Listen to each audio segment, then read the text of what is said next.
Alright, since I didn't talk about Season 1 of Big Little Lies when it came out a couple of years ago, I figured we might as well go ahead and do this since we kind of talked about the first season a little bit in the awards videos that year. And of course, I really fell in love with this pretty much instantly, as I figured I probably would given the cast and just the setup in general. But the interesting thing about it was the fact that it was meant to just be a mini-series at the time that it came out and at the time that it was made.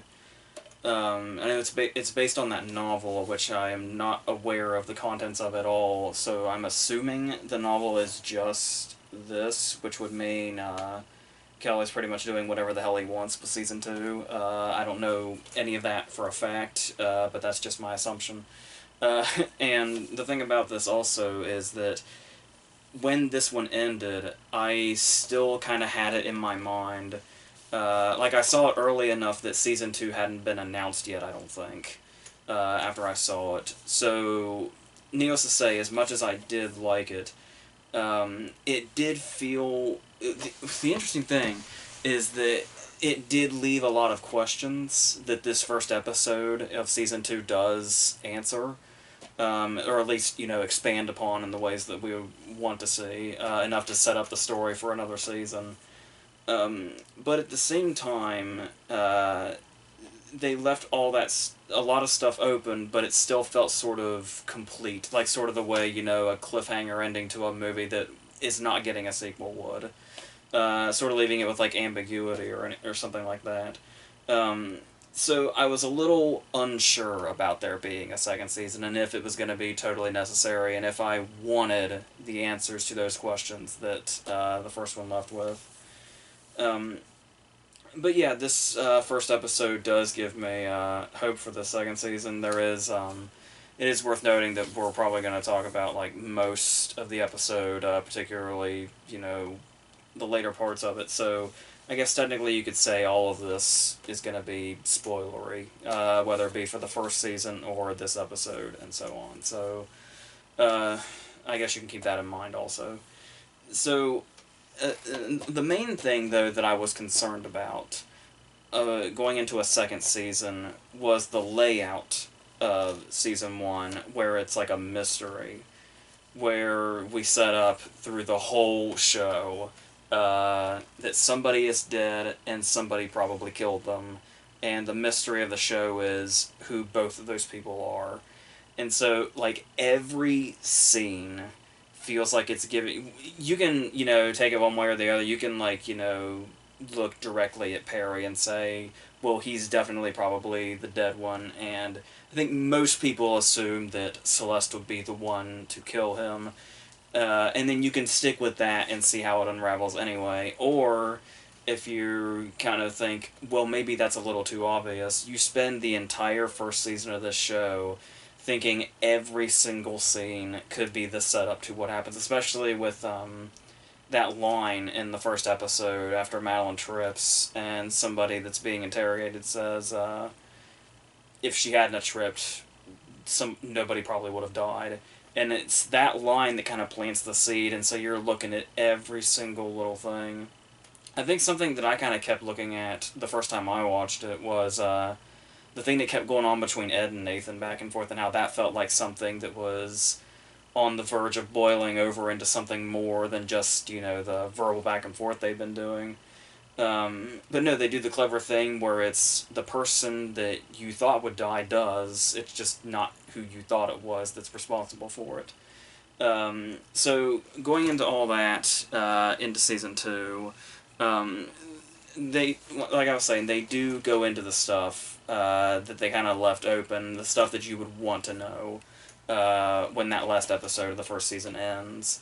So, we've got stuff hanging over us now, like the fact that Ziggy is Perry's kid.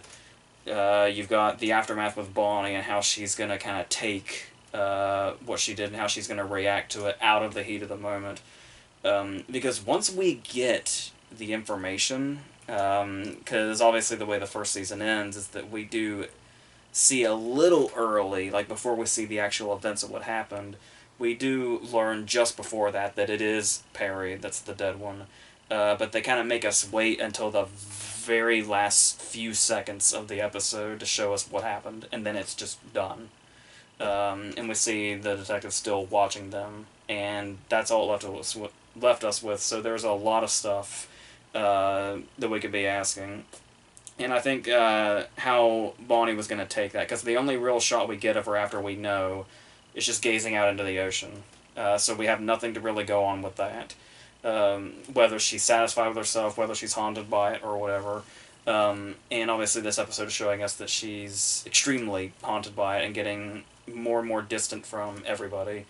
Like, first it's Madeline in the group that starts to realize that she's getting more distant, and then Nathan's saying she's pretty much missing entirely mentally. So the fact that it's going to go into that stuff and really, really explore that, and I'm really kind of excited to see what Zoe Gravitt's going to do with it.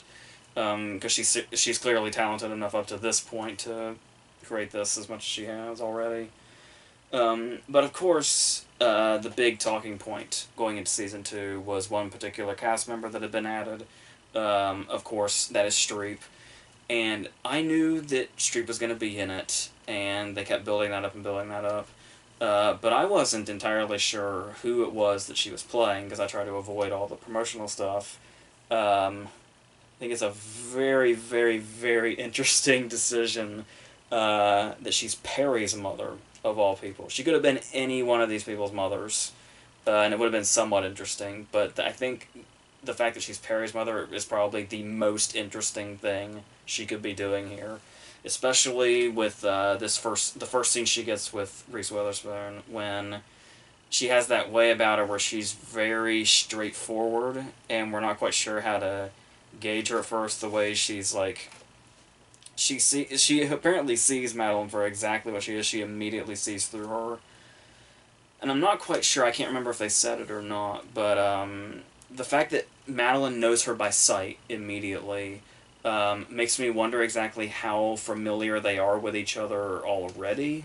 But I'm going to assume still not that much, especially given just the way they interact. But then Streep has these moments where she pretty much calls out Madeline in this negative way, like says, one of the very first things she says to her is, "You're really short," after looking her over. And then there are two instances in this one scene where she backpedals on what she says and makes it worse as she goes. Where it's like, she calls Madeline short, and then she's like, "Oh, that didn't mean that negatively. Well, maybe I do." And then the "well, maybe I do" comes back again before this conversation is over, which kind of makes her this sort of, I guess you could say, unpredictable in the way that we're not sure when she's going to be, like, really, really straightforward and almost seem like she's brewing to attack somebody, or she's going to be more, I guess, neutral or whatever. Which sort of shows that that's the terrifying thing about her, is that not only is she the mother of Perry, and I'm assuming eventually we'll learn at least some of the basics of how Perry came to be the person that he was, but the fact that it's so clearly a hereditary thing, when we see what one of his kids was doing to Amabella, Renata's daughter, being the one that, like, you know, would assault her and, like, bite her and stuff like that. And so he's clearly got whatever it was that Perry had inside him. And it's like, if that goes back to his mother too, then what is it that she's capable of? As she's going to interact more and more with these people and has this almost vengeful sort of way about herself being here, to where she immediately knows that what they're saying happened isn't what happened. So that's probably going to be the most exciting aspect of this new season, is to see exactly what that character plans on doing, especially after the very last line of this episode, and how that's gonna come out, especially with the way that they've been, the way they're now portraying Perry as far as where Celeste's mind is right now. Because I was curious what they were gonna do when I saw Alexander Skarsgård in the opening credits. A name you're not expecting to see in the opening credits after season 1, but of course it was going to be like a flashback thing, but it's the way they utilize these. It is worth noting also the flashiness of the editing, despite the fact that Andrea Arnold is responsible for directing this season, and it was Jean-Marc Vallée last year, or the last season. And the thing about that was that Jean-Marc Vallée has a very distinct style when you watch something that he's adopted since he did Dallas Buyers Club and Wild. Um, and I think he was responsible for Sharp Objects also. And there's that constant flashiness in the way it goes back and forth. Sometimes in a timeline, to where you can just tell it's one of his like immediately. And the fact that Andrew Arnold did seem to like sort of, it's not that she's necessarily seems like it's copying his style, but she knew that she had to keep it within the same tone and keep it in the same world to make it all feel like one whole thing. So I like that they sort of kept his style despite the fact that they changed directors, but still. Um, Speaking of the way the way it's cut and all that, is these nightmares that Celeste is having, nightmares as she calls them, where it's like the total opposite of the kind of nightmares you would expect her to have after her marriage to Perry, where it's she's having like the reverse roles, where she's the one attacking him and things seem like really happy and all that, and when she's thinking back to him, it's like all the happy memories. Weirdly enough, it was getting to a point where I was wondering if that was up for interpretation. If that was like if what we're seeing when she's like thinking about the good times with him, if those are real memories or not, or if they're kind of because obviously there is that way where there was a part of her that loved him obviously regardless of everything because obviously they were we saw little pieces of that in the marriage in the first season before his monstrous side would take over again, which was the majority of it. But it was in there. Like there was a normalcy like way down in there to where we can probably understand how Celeste ended up married to him before it really got into whatever that was.